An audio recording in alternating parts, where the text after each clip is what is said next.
Michael Mandeville here with Creative Explorer, and I'm reviewing a tool that's very useful for writing, at least for me.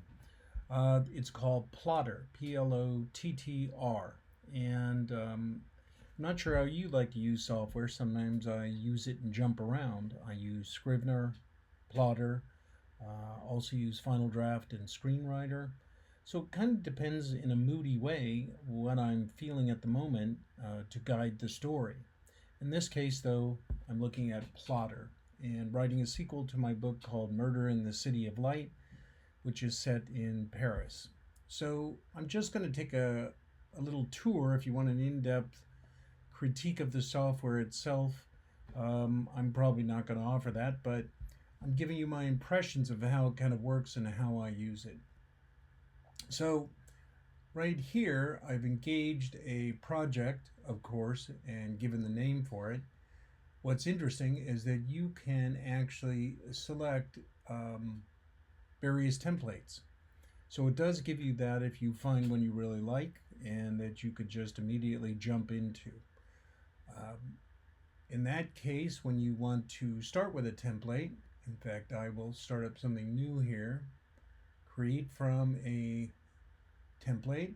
So you have an idea folder, the snowflake method, which brings up a lot of comedy, Story Genius plot guide, a nonfiction book, or other ones, 12 steps, character in a situation, children's book.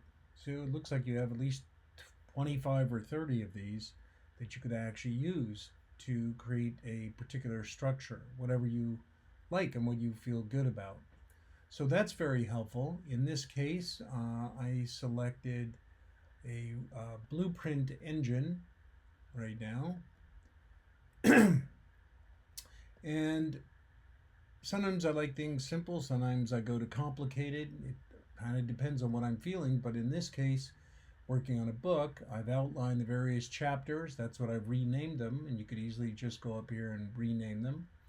And then you get cards here. Sometimes I've used this to where I have the preparation phase and then go to phase 2, in which case is the second act, third act, fourth act, whatever I'm doing, to kind of give me a sense of spacing. In the case of the sequel to my book, I'm actually keeping it simple for right now and just generating a lot of brainstorming. In fact, at the very end, I actually don't have a chapter. I have something called brainstorming, in which case I just dump a bunch of ideas that I'm having right here. So this is called the timeline, and obviously what one can do is add cards right down here. So I've kind of titled it, I did use the setup and the opportunity situation. These are all elements that come with a template, and decided to structure from there. You could also color code the cards whatever way you'd like, in which case, of course, when you're coming in here, you can get a little summary of the card, and then when you hover over it, you get this secondary panel that allows you to get more detail in there. If I click on it, I get this, which allows me to put in subtitles or use attributes. And you can name an attribute. If you'd like to have a character who's going to be very transformative, you can put in where they started and where they're ending. And sometimes that's very useful as well. You could also add another template and color code it, which I find very good just to make it a very quick approach to finding my spot where I was last. So anyways, I could put these cards here, and then I move down the road and start moving them around and see where I'd like to place the cards, which is simple as dragging them over to an area here and dropping them or moving them back, whatever I'd like to do. And in that case, it's shuffling these cards. And again, sometimes I use Scrivener and I'm plotting out something more intricate. In this case, I'm using this because I'm just broadly brainstorming. You also can go and do the outline, which is good when you want to actually put the material out into Scrivener for longer work.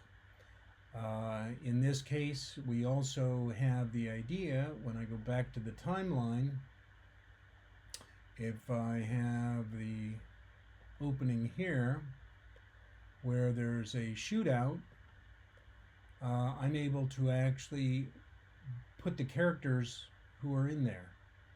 And that way I can start to track the characters a bit too. Sometimes I've done that, sometimes I kind of let it go. So you have the outline, you have notes, which is very good because now I could actually take a little piece of research and put it into notes and see how that reminds me, hey, you discovered this. Is this a little gem or a little turd in the punch bowl, as the saying goes? Also, in terms of the characters, keep them straight, and I could put him as the main character, supporting the embassy, operatives, French police, the Witzer family. My main character's name is Aristotle Witzer. And of course, places. So it kind of brings together all these things, characters, notes, ideas, and putting it all in one spot. You also have tags. So if I wanted to create a various tag on the main or something uncategorized, I have to dive more into that. Particularly when trailing some plot points. But I'm actually going to see how far I can get in creating the plot to the sequel of Murder in the City of Light. Again, this is about a useful tool. You have to play around with it and see how you like it. But I like the idea of building things quickly, a lot of speed, a lot of fun brainstorming.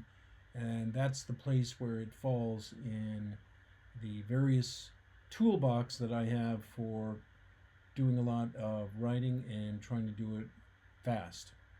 So that's my 2 cents, and good luck, good hunting, and good writing.